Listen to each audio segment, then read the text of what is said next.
में श्रेष्ठ है और चंद्रमा नक्षत्रों में श्रेष्ठ है, उसी प्रकार प्रयाग सभी तीर्थों में सर्वश्रेष्ठ है। पद्म पुराण में वर्णित ये श्लोक जिस तरह प्रयाग की विशेषता को दर्शाता है, उसी तरह इस पावन क्षेत्र का गुणगान करने वाली अनेक पौराणिक कथाएं, किंवदंतियां एवं कहानियां आज भी जनमानस में प्रचलित है। ऐसी ही एक पौराणिक कथा है जो भगवान ब्रह्मा को प्रयाग से जोड़ती है। मान्यताओं के अनुसार भगवान ब्रह्मा को यज्ञ करने हेतु एक दिव्य स्थान की आवश्यकता थी, जिसके चयन को लेकर वे बड़ी ही दुविधा में थे। अपनी दुविधा के निवारण हेतु भगवान ब्रह्मा नागों के देवता और उनसे कहा, हे आदिशेष, मैं यज्ञ करने हेतु इस सृष्टि में एक ऐसा स्थान ढूंढ रहा हूं जो दिव्यता और पवित्रता की दृष्टि से सर्वोत्तम हो। क्या आप मुझे ऐसा कोई उपयुक्त स्थान बता सकते हैं जो सभी तीर्थों में सर्वश्रेष्ठ हो? जगत रचयिता को मेरा प्रणाम। भगवान, मैं धन्य हूं कि आपने मुझे इस योग्य समझा। क्यों ना आप स्वयं ही सभी पवित्र स्थानों का मूल्यांकन करें। ऐसा कीजिए, आप तुला के एक पलड़े पर सप्तपुरियों को रखिए और दूसरे पलड़े पर भगवान विष्णु के स्थायी निवास प्रयाग को रखिए, जिसका भार सबसे अधिक आए। मेरे विचार में वही सर्वश्रेष्ठ तीर्थ होगा। इस मूल्यांकन के परिणाम स्वरूप प्रयाग का पलड़ा ही भारी रहा। इस तरह प्रयाग की प्रधानता सिद्ध हुई और तभी से इसे तीर्थों का राजा कहा जाने लगा। आज भी ऐसी मान्यता है कि भगवान ब्रह्मा ने गंगा नदी के पश्चिमी तट पर 10 अश्वमेध यज्ञ संपन्न किए थे। आज उस स्थान को हम दशाश्वमेध घाट के नाम से जानते हैं। भगवान ब्रह्मा के अलावा इंद्रदेव, वरुण देव एवं सोमदेव ने भी प्रयाग क्षेत्र में ही भगवान विष्णु की आराधना करने हेतु यज्ञ किए थे, जिससे उन्हें भी श्री हरि का आशीर्वाद प्राप्त हुआ। प्रयाग शब्द में प्र का अर्थ है प्रकृष्ट और याग का अर्थ होता है यज्ञ। इसलिए इन दो शब्दों से बना प्रयाग सबसे पवित्र स्थान माना जाता है। प्रयाग ही संसार में एकमात्र ऐसा पावन क्षेत्र है जहां 3 पवित्र नदियों का संगम होता है। इस संगम का भी एक अनूठा महत्व है।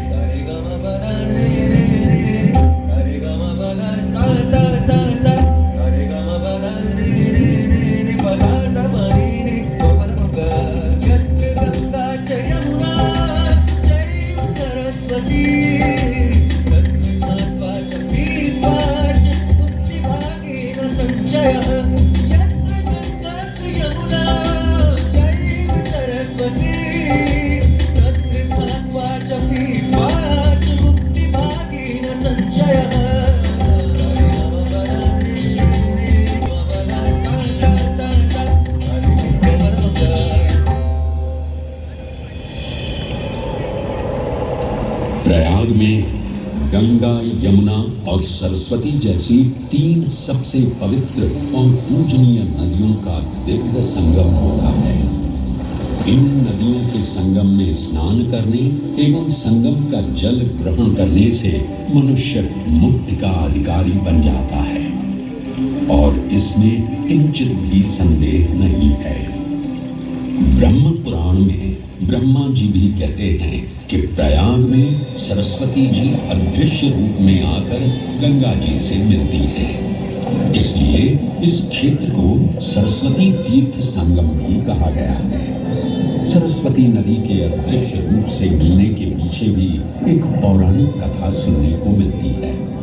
ऐसा माना जाता है कि बद्रीनाथ क्षेत्र की गुफाओं में जब वेद व्यास भगवान गणेश को महाभारत की कथा सुना रहे थे, तब उस क्षण सरस्वती जी हिम शिखरों से टकराते हुए अपना मार्ग बनाती हुई बड़ी ही तीव्र गति से बह रही थी। सरस्वती नदी के इस तेज बहाव से उत्पन्न होने वाली तेज ध्वनि वेद व्यास जी का ध्यान भंग कर गई। इसलिए महर्षि वेद व्यास जी ने सरस्वती जी से वेद और ध्वनि को कम करने का आग्रह किया, परंतु उनके अनुरोध उपरांत भी जब सरस्वती नदी के वेद एवं ध्वनि में कोई कमी नहीं हुई तो उन्होंने क्रोधित होकर सरस्वती जी को श्राप दे दिया और कहा कि वे अब धरती के भीतर यानी कि पाताल लोक में प्रवाहित होंगी। तब से ये माना जाता है कि हिम शिखरों से उद्गमित हुई सरस्वती नदी उत्तराखंड के माना गांव से आगे अपने अदृश्य रूप में प्रवाहित होती है। आगे चलकर यही अदृश्य रूपी मां सरस्वती प्रयागराज में गंगा एवं यमुना नदी से मिलकर त्रिवेणी संगम को पूर्ण करती है।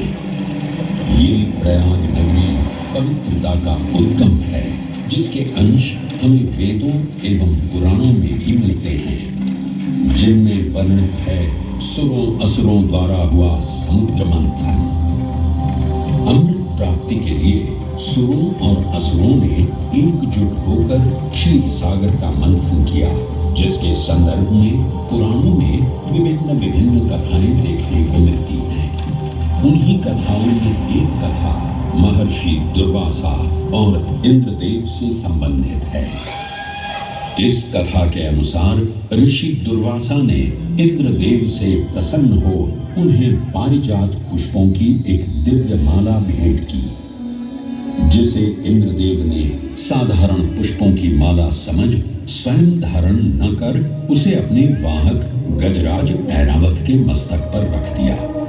पल भर में गजराज ने वो माला धरा पर गिरा उसे अपने पैरों तले रौंद दिया। ऋषि दुर्वासा से ये अपमान सहन न हुआ और उसी क्षण क्रोधित हो उन्होंने इंद्रदेव को श्राप दे दिया। ए अहंकारी इंद्र, तेरा इतना दुस्साहस कि तूने मेरा अपमान किया। जिस वैभव एवं शौर्य पर तू इतरा रहा है, क्षण भर में ही तेरा ये वैभव, प्रतिष्ठा, शक्तियां सब नष्ट हो जाएंगी। मैं अत्रि पुत्र दुर्वासा समस्त देवगणों को श्रीहीन होने का श्राप देता हूं।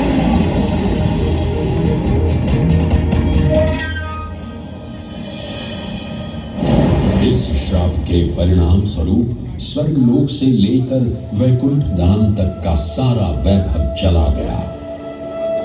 जहां स्वर्गलोक में सभी देवता अपना वैभव एवं शक्तियां खो चुके थे, वहीं वैकुंठ धाम में मां लक्ष्मी भी क्षीर सागर की गहराइयों में चली गई। उनके जाते ही सृष्टि का संतुलन बिगड़ने लगा एवं असुर राजा बलि ने तीनों लोक अपने अधीन कर लिए। ये सब देखकर सभी देवतागण अपने श्राप के निवारण हेतु भगवान विष्णु की शरण में जा पहुंचे और कहने लगे, हे पालनहार, हे स्वामी, अब आप ही हमें इस श्राप से मुक्त होने का मार्ग बता सकते हैं, अन्यथा हम अपनी शक्तियों से सदैव वंचित ही रहेंगे और युद्ध में कभी भी असुरों का सामना नहीं कर पाएंगे। हे देवराज, ऋषि दुर्वासा के श्राप से सभी देवतागण जीवन मृत्यु के काल चक्र में बंध चुके हैं। इस काल चक्र एवं श्राप से मुक्त होने के लिए अब केवल एक ही मार्ग शेष है और वो है समुद्र मंथन। इस समुद्र मंथन से निकलने वाले रत्न ही आपके खोए हुए यश, वैभव और कीर्ति को पुनः स्थापित करेंगे। परंतु आपको इस मंथन के लिए असुरों के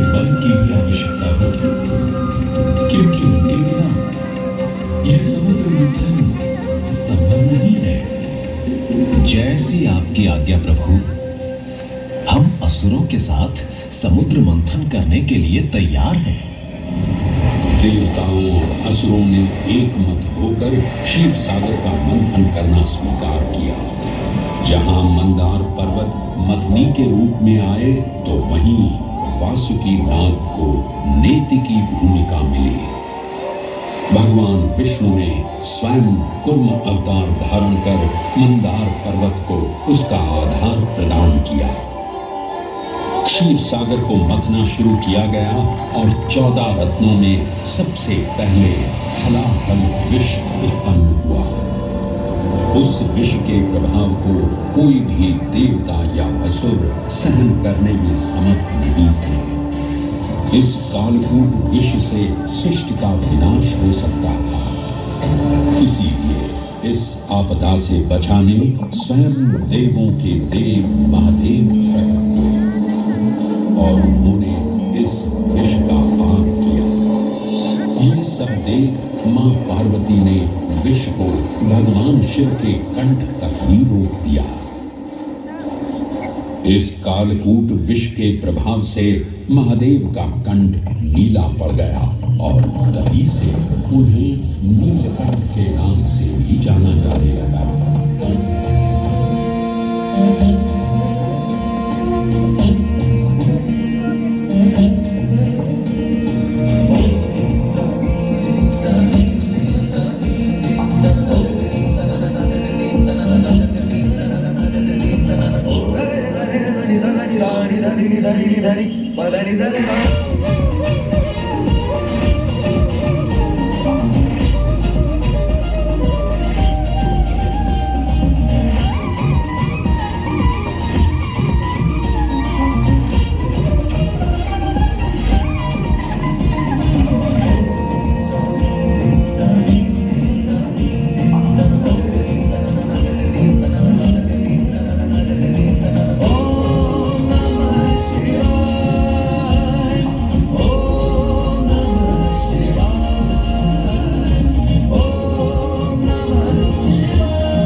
हलाहल के पश्चात समुद्र की गहराइयों से मां लक्ष्मी का आगमन हुआ, जिन्हें भगवान विष्णु ने वरण करके अपनी अर्धांगिनी बना लिया।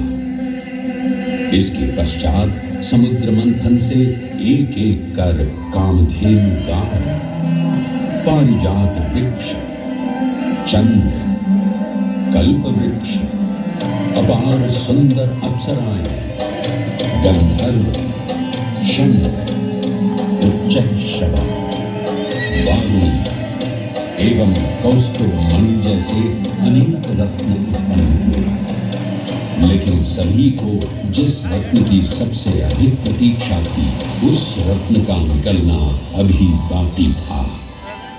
अंततः आयुर्वेद के देव धन्वंतरी अपने हाथ में अमृत कुंभ लिए प्रकट हुए। अमृत कुंभ पाने की लालसा में सुरों और असुरों के मध्य एक घमासान युद्ध आरंभ हो गया। इसी युद्ध के दौरान स्वरभानु नाम का एक असुर अमृत कुंभ को अपने अधीन कर पाताल लोक की ओर चल दिया। तब अमृत कलश को वापस पाने हेतु देवतागण अपने आराध्य भगवान विष्णु का स्मरण करने लगे। तदोपरांत भगवान विष्णु एक सुंदर अप्सरा मोहिनी का रूप धारण कर पाताल लोक पहुंचे, जिसे देख सभी असुर सम्मोहित होने लगे।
तो मैं रहूंगा।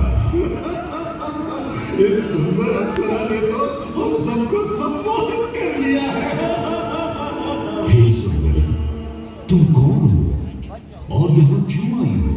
हे असुरराज, मैं मोहिनी हूँ और आप ये समझ लीजिए कि मैं आपकी की सहायता हेतु यहाँ पर आई हूँ। हमारी सहायता हेतु? परंतु वो कैसे सुंदरी?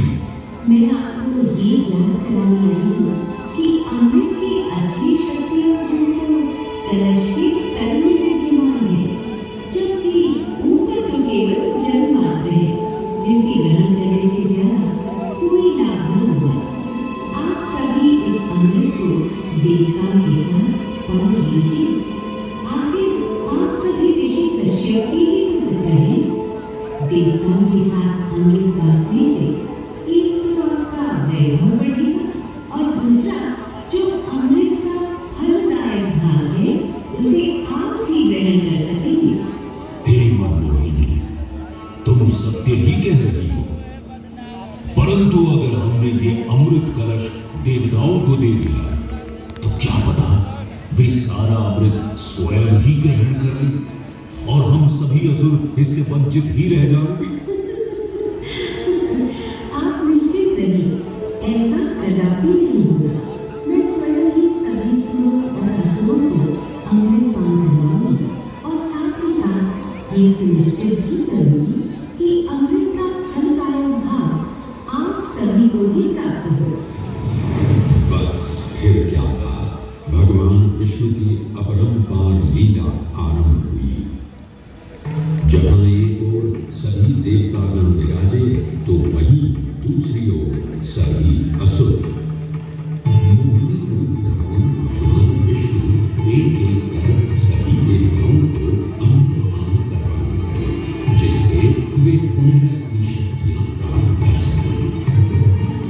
परंतु सावधान नाम का असुर जल्द ही भगवान विष्णु की ये चालाकी भांप गया और चुपचाप देवता वेश धारण कर उन्हीं के बीच में जाकर विराजमान हो गया। तब जैसे ही मोहिनी स्वरभान को अमृतपान कराने हेतु अग्रसर हुई, ठीक उसी क्षण सूर्य एवं चंद्रमा स्वरभान का असली रूप पहचान गए। ये ज्ञात होते ही भगवान विष्णु अपने मूल रूप में परिवर्तित हो गए और अपने सुदर्शन चक्र से स्वरभान का सिर धड़ से काट दिया। तब तक अमृत की दो बूंदें स्वरभान के कंठ से उतर चुकी थी, जिसके चलते वो अमरत्व प्राप्त कर चुका था। इस तरह स्वरभान के कटे हुए सिर के भाग को राहु का नाम मिला और धड़ को केतु के नाम से जाना जाने लगा। माना जाता है कि प्रतिशोध की ज्वाला में ज्वलित राहु एवं केतु सूर्य एवं चंद्रमा पर ग्रहण लगाते हैं। इस तरह सूर्य और चंद्र पर ग्रहण लगना राहु और केतु का प्रतिशोध माना जाता है। भगवान विष्णु की ये लीला देख सभी असुर अचंभित हो उठे। इससे पहले कि वे कोई प्रतिक्रिया दे पाते, भगवान विष्णु के वाहन पक्षीराज गरुड़ ने शीघ्रता से अमृत कलश को उठा लिया और अपने साथ लेकर स्वर्गलोक की ओर उड़ चले। कहते हैं पक्षीराज की इस यात्रा के दौरान पृथ्वी पर 4 जगह अमृत की कुछ बूंदें छलक कर गिर पड़ी थी और इन बूंदों से उन नगरों की नदियों के पानी में अमृत जैसे गुण आ गए। वे 4 स्थान हरिद्वार, प्रयाग, उज्जैन एवं नासिक है और यही कारण है कि इन 4 नगरों में कुंभ का पर्व मनाया जाता है। ऐसी भी मान्यता है कि एक दिव्य दिवस एक सांसारिक वर्ष के बराबर होता है और पक्षीराज गरुड़ की यात्रा में 12 दिन लगे थे। इसीलिए हर 12वें वर्ष में कुंभ पर्व मनाया जाता है।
जिस नक्षत्र में यहाँ अमृत की बूंदें गिरी थी।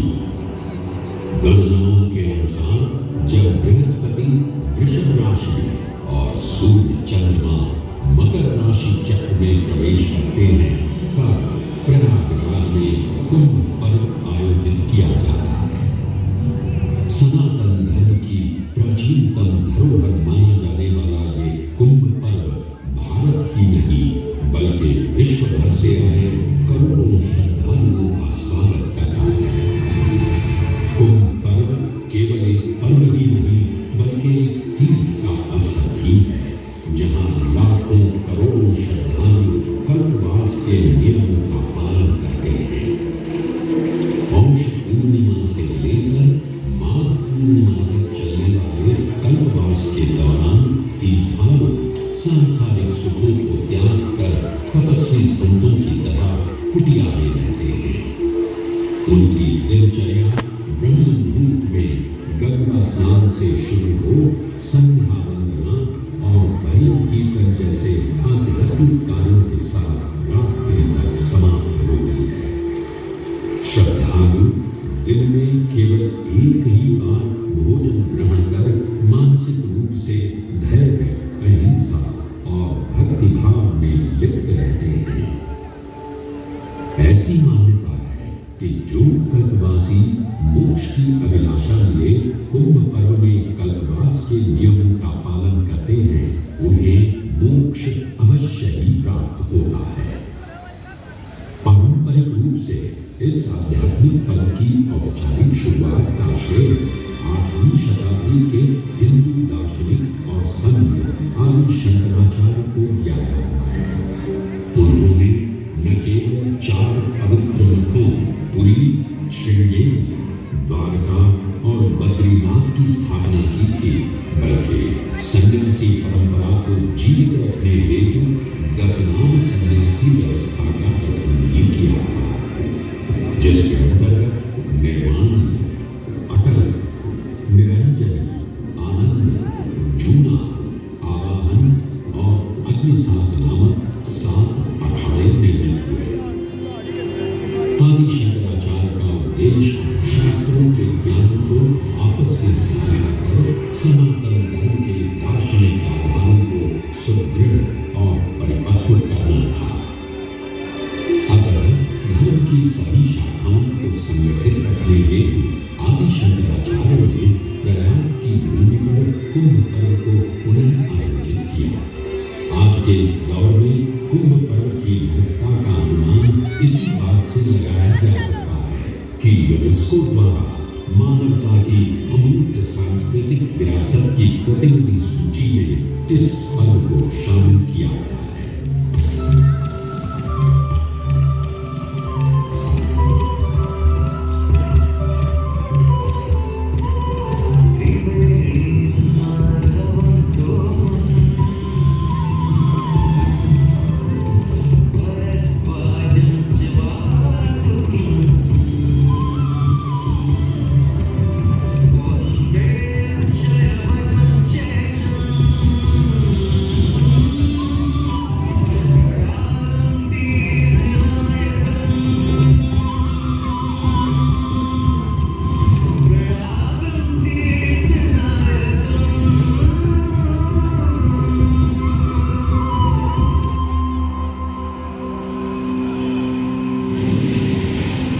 त्रिवेणी, माधव, सोम, भरद्वाज, वासुकी, अक्षयवट और शेषनाग, प्रयाग के इन 7 तीर्थ नायकों की हम वंदना करते हैं। परंतु उक्त 7 तीर्थ नायकों में वेणी माधव का ही प्रमुख स्थान है। त्रिवेणी संगम में स्नान के साथ साथ श्रद्धालु वेणी माधव मंदिर में दर्शन कर भगवान विष्णु का आशीर्वाद भी प्राप्त करते हैं। मान्यताओं के अनुसार वेणी माधव इलाहाबाद किले के परिसर में स्थित पातालपुरी मंदिर में एक पवित्र अक्षयवट वृक्ष के पत्तों पर एक बालक के रूप में विश्राम करते हैं। पौराणिक कथाओं के अनुसार अक्षयवट एक शासक शाश्वत वृक्ष है जो भगवान विष्णु का स्थायी निवास है, जहां से वे सृष्टि का पुनर्निर्माण। त्रेता युग अक्षरवट वृक्ष का उल्लेख देखने को मिलता है। कहा जाता है कि भगवान श्री राम, माता सीता एवं अनुज लक्ष्मण अपने वनवास काल में इस स्थान पर आए थे। वैसे तो भगवान श्री राम का वनवास प्रयाग में श्रृंगी ऋषि को समर्पित श्रृंगवेरपुर धाम से आरंभ होता है। ये वही स्थान है जहां निषाद राज गुह ने भगवान श्री राम, माता सीता और अनुज लक्ष्मण को गंगा पार जाने के लिए सहायता प्रदान की थी। श्रृंगवेरपुर से प्रभु श्री राम ऋषि भरद्वाज के आश्रम पहुंचे थे। भरद्वाज मुनि बसहि प्रयागा, गोस्वामी तुलसीदास जी ने रामचरितमानस में ऋषि भरद्वाज का निवास स्थान प्रयागराज ही बताया है। ऋषि भरद्वाज से त्रिवेणी संगम की महिमा सुन प्रभु श्री राम, माता सीता और अनुज लक्ष्मण त्रिवेणी संगम में स्नान कर तीनों नदियों का आशीर्वाद प्राप्त करते हैं। इसी कड़ी में एक प्रचलित कथा के अनुसार संगम तट पर ही माता सीता ने प्रभु श्री राम से महादेव और परम शक्ति मां पार्वती की आराधना करने की अपनी मनोकामना को व्यक्त किया था, जिसके उपरांत प्रभु श्री राम ने यमुना तट पर भगवान भोलेनाथ और मां पार्वती को समर्पित एक मंदिर का निर्माण करवाया था, जिसे आज हम मनकामेश्वर मंदिर के नाम से ही जानते हैं। त्रेता युग में स्वयं प्रभु श्री राम ने माता सीता के साथ इसी मंदिर में भगवान शिव एवं मां पार्वती की पूजा अर्चना कर उनसे आशीर्वाद प्राप्त किया था। महादेव के इस प्राचीन मंदिर से अगर थोड़ा आगे चले तो उन्हीं के अनुसार पौरपुत्र हनुमान जी का मंदिर भी विद्यमान है।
ये एक ऐसा अनूठा मंदिर है, हनुमान जी लेटे हुए दिखाई देते हैं।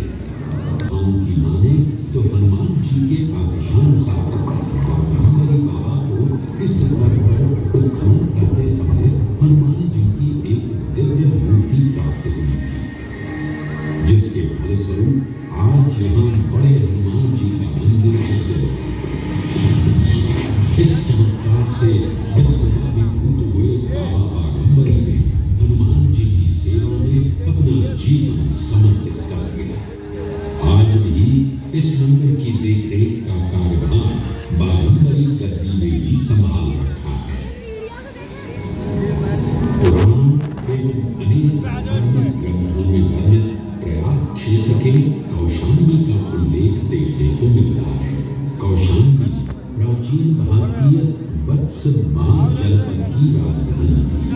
गौतम बुद्ध ने अपने तपस्वी जीवन के 6वें और 9वें वर्ष यहीं बिताए और अपने अनुयायियों को कई महत्वपूर्ण धर्मोपदेश भी दिए।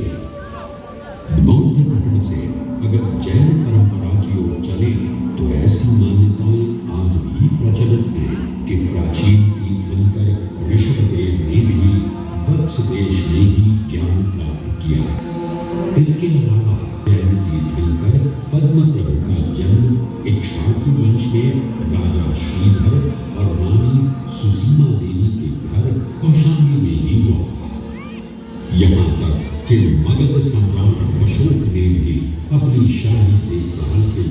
इसे अपनी उपराजधानी बनाया था। तथ्यों को टटोले तो अशोक की लाट आज भी इस क्षेत्र में देखने को मिलती है। धार्मिक विविधता से परिपूर्ण प्रयाग क्षेत्र एक ऐसा अनूठा क्षेत्र है जहां ज्ञान का प्रकाश फैलाने सिख गुरु भी पधारे हैं। प्रयागराज के अहियापुर में स्थित गुरुद्वारा पक्की संगत साहिब इसी की एक बेजोड़ निशानी है। माना जाता है कि श्री गुरु तेग बहादुर जी अपनी यात्रा के दौरान 6 महीने इसी स्थान पर रुके थे। यहाँ वे प्रार्थना और ध्यान करते थे, इसलिए इसे तप स्थान भी कहा गया है। ये कहना गलत नहीं होगा कि त्रिवेणी संगम के तट पर मुनियों और संतों की शिक्षाओं का अनोखा समावेश है। ये गुरुद्वारा पक्की संगत साहिब इलाहाबाद या इलाहाबाद के नाम से कुछ समय के लिए चर्चित ये प्रयागराज आज भी जीवंत है। धर्म और संस्कृति का अनूठा इतिहास संजोए हुए तीर्थराज प्रयागराज में वेणी माधव, शिव और शक्ति के विभिन्न स्वरूप आज भी विद्यमान हैं, जो इस पावन क्षेत्र को अद्वितीय बनाते हैं। प्रयागराज की इतनी विशाल पृष्ठभूमि समझने के बाद लगता है कि ये कहना कभी गलत नहीं होगा कि प्रयागराज सिर्फ एक शहर नहीं बल्कि अपने अंदर दैवीयता, विविधता और धार्मिकता को संजोए हमारा पूर्ण गौरवशाली इतिहास